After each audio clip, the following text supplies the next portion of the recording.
The next country I want to take you to is Ho Chi Minh City, Vietnam, Shanghai, China, South Africa. Who is ready to travel the world with me? How would you like to feel like a stronger community builder? How would you like to tap into a deeper level of resilience and motivation? How would you like to have a new tool belt of simple, actionable strategies you can use starting today to build better relationships with anyone, anywhere?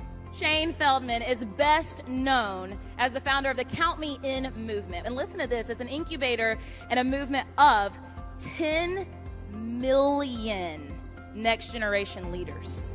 He's been featured by Larry King, he's been featured by Forbes and Oprah Winfrey. He's been recognized by the White House and the United Nations. He's literally traveled the world, like Wade shared, researching the most innovative example of community. Get on your feet and help me welcome to the stage, Shane Feldman! I have traveled the world researching community leadership and human behavior. I've been on the ground in more than 30 countries across 5 continents, researching, talking to some of the most fascinating, some of the most remarkable people and learning from them. And what I call it is not just, the passport I have in my wallet right now. I call it my leadership passport. I have hand-selected 3 stories from 3 countries that I know will speak directly to so many of the challenges and opportunities that you are facing today and in the months ahead. The moment that I took that stranger's hand, the moment I said yes to celebrating with the group, it instantly became what I call a +1 experience. And life is meant to be a +1 experience.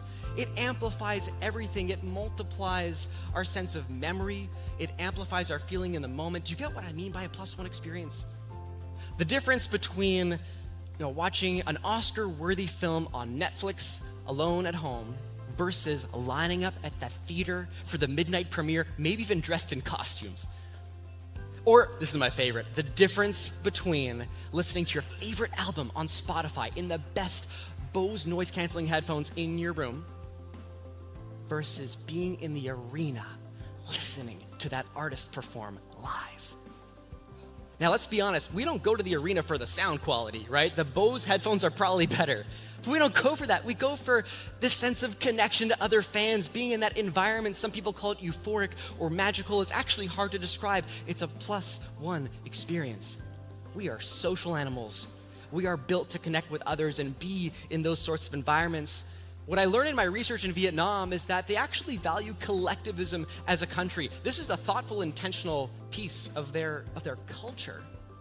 They actually see individuals as secondary to groups. What that means is if that woman in that red dress didn't notice me, didn't welcome me to join her group, chances are it would have been less than a minute for someone else in that massive square to notice me and invite me to join them just as quickly.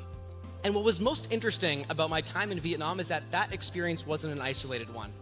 It was hard to see in the video before, but even in that massive square filled with thousands of people, there were no circles. You know how we end up at conferences like this, we're catching up with people, and often we end up in these tight circles in America and much of the westernized world. We have these tight circles that we form. In Vietnam, there were always these like half circles. There was always a gap more than big enough to fill at least one new person. It was their way of saying a circle's never complete, a group always has room for someone else to join. What would it look like at our conferences if our circles were never closed, if someone always felt like they were welcome, if we were always looking out for that invisible staff member who's looking for a deeper sense of belonging? The next country I want to take you to is actually Shanghai, China. I still remember I was in Shuning Market. If you haven't been before, just picture this tiny cobblestone path and this kind of wave of neon lights across both sides of the path and all these crawfish shops left, right, and center. I'm walking through this market and I start to hear what sounds like this outdoor concert up ahead. And I see at the entrance to this public park, gathered around the speaker, are about 100 people, and they are all dancing. This isn't a unique scene in China. Approximately 100 million Guangchangwu is what they're called, gather in parks and squares just like this one every day, and they dance together. There are some amazing benefits to not just getting up, having a little dance break in the morning, but really any kind of movement Movement actually increases our focus. It stimulates our prefrontal cortex. That's a part of our brain that is responsible for us being more present, more focused, more in the moment. It allows us to really be a more full version of ourselves. When I left South Africa, I felt like a fraud. I redefined leadership. I redefined leadership as 10 seconds of Sawubona, 10 seconds of I see you. People need connection. We all want to feel seen and heard and valued. We can't feel those things unless we're actively connecting with one another. And by the way, that doesn't go away when we're working online. It amplifies, it multiplies. Every interaction is an opportunity. And the choice is ours whether we take hold of that opportunity or not. What it took me literally traveling the globe to realize is what I hope you're able to understand in 10 seconds here today.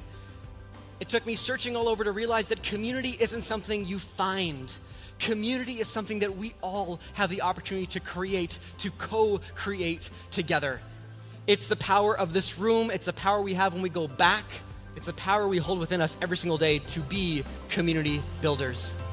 Sawubona, I see you. I thank you so much for spending some time with me this morning. Thank you.